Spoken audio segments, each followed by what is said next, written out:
السلام عليكم، معاكم يوسف واهلا بيكم في فيديو جديد. والنهارده يا شباب هنلعب مع بعض لعبه ماينكرافت. اول مره ان شاء الله نلعبها في القناه، بس قبل ما نبدا الفيديو انزل تحت اعمل سبسكرايب وفعل زر الجرس عشان يوصلك كل جديد، واعمل لايك ويلا بينا نبدا.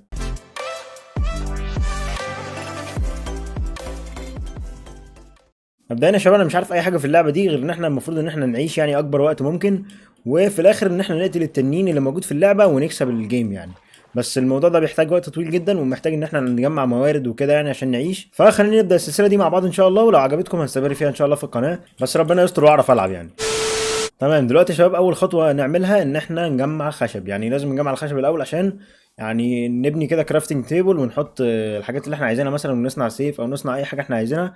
فاهم حاجه يا شباب ان احنا نجمع الخشب دلوقتي. فخلينا كده نبدا نكسر الاشجار دي. طبعا احنا بنكسر بايدينا فالتكسير هيكون بطيء جدا، فهكسر شويه خشب كده وارجع لكم تاني. 2 hours later. تمام، دلوقتي يا شباب جمعت 14 قطعة خشب وجالي كمان عصايتين كده، مش عارف يعني جولي الصراحة ازاي، بس المهم ان هم جولي يعني مش مهم. طبعا دلوقتي مش هينفع نستخدم الخشب اللي احنا جمعناه كده، لازم نعدله الاول عشان نقدر نبني بيه مثلا ونستخدمه ونعمل اللي احنا عايزينه. فدلوقتي ندخل هنا كده ونبدا ان احنا نعدل الخشب بتاعنا زي ما انتم شايفين كده.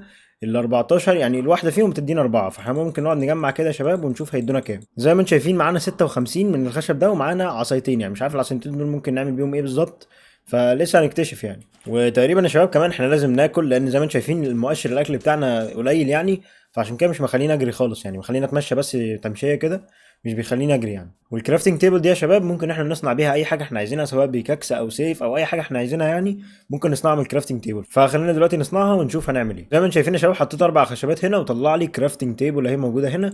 فهناخد الكرافتنج تيبل كده ونحطها معانا هنا كده، ويلا نحطها دلوقتي على الارض ونشوف ممكن نستخدمها في ايه بالظبط. تمام، دلوقتي يا شباب الكرافتنج تيبل موجوده قدامي اهي، يعني هي دي الكرافتنج تيبل، وزي ما انتم شايفين بقى فيها مربعات ونقدر ان احنا نحط فيها حاجات كتير جدا ونصنع حاجات يعني. فدلوقتي خلينا نحاول نصنع بيكاكس. يعني خلينا اول حاجه نشوف الكتاب ده ونشوف طريقه صنع البيكاكس. اول حاجه يا شباب البيكاكس هو ده، بيقول لك ان طريقه صنع البيكاكس محتاج عصايتين وثلاث خشبات، يعني العصايتين نحطهم تحت بعض يا شباب ونحط الثلاث خشبات فوق ويصنع لنا بيكاكس. فخلينا دلوقتي نجرب ونشوف.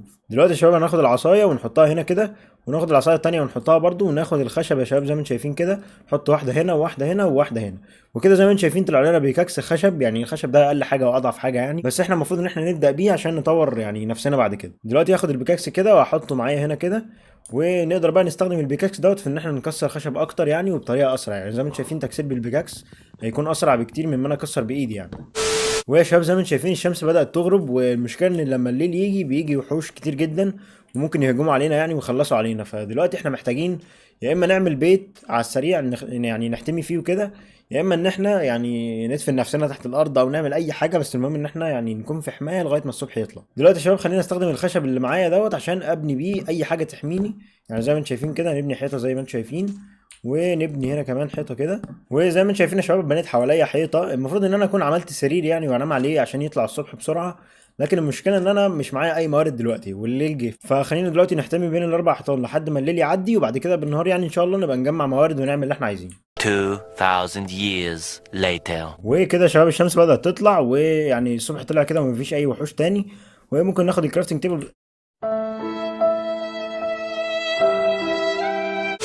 يا نهار ابيض يا شباب، والله زومبي قابلني دلوقتي وظهر ان لسه فيه وحوش يعني.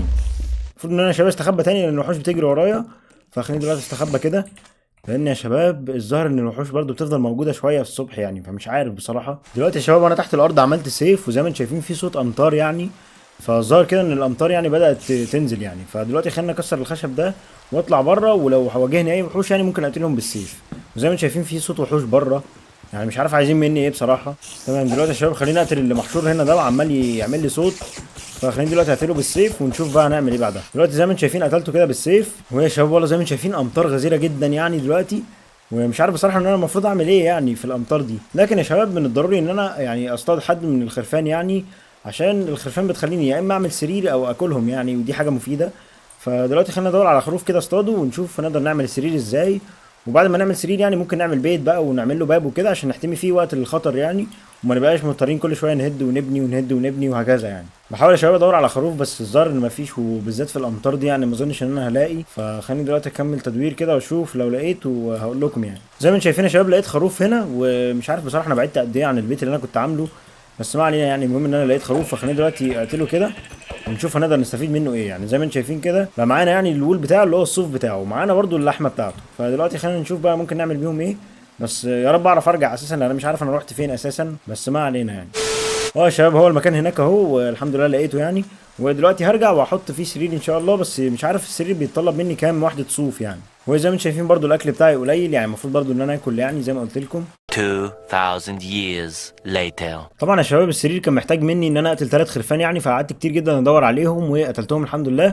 وجمعت برضو شويه موارد حلوين يعني بالحفر في الارض يعني، قعدت احفر بالبيكاكس وكده، وعملت بيكاكس حديدي زي ما انتم شايفيني ماسكه يعني. ويا شباب البيكاكس الحديدي يعني المفروض ان هو اقوى من البيكاكس الخشب، فبيكسر معايا اسرع بكتير.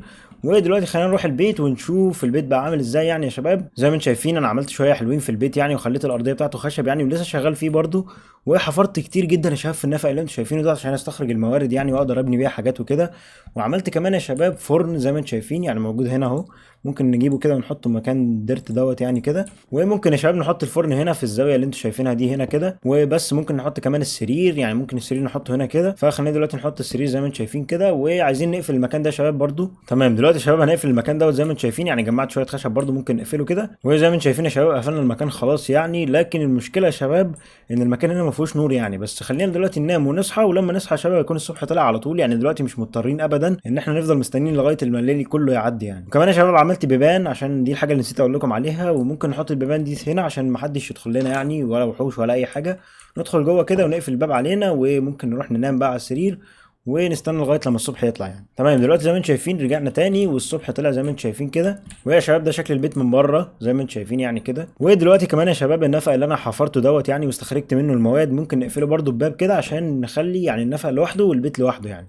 واكيد طبعا هنطور البيت اكتر من كده ان شاء الله، بس ان شاء الله في الحلقات الجايه. فبس دي كانت حلقتنا النهارده يا شباب، اتمنى تكون الحلقه عجبتكم يعني. بنينا بيت وجمعنا شويه موارد كده حلوين. فلو عجبك الفيديو انزل تحت اعمل سبسكرايب وفعل زر الجرس عشان يوصلك كل جديد، واعمل لايك. وكان معاكم يوسف، ومع السلامه.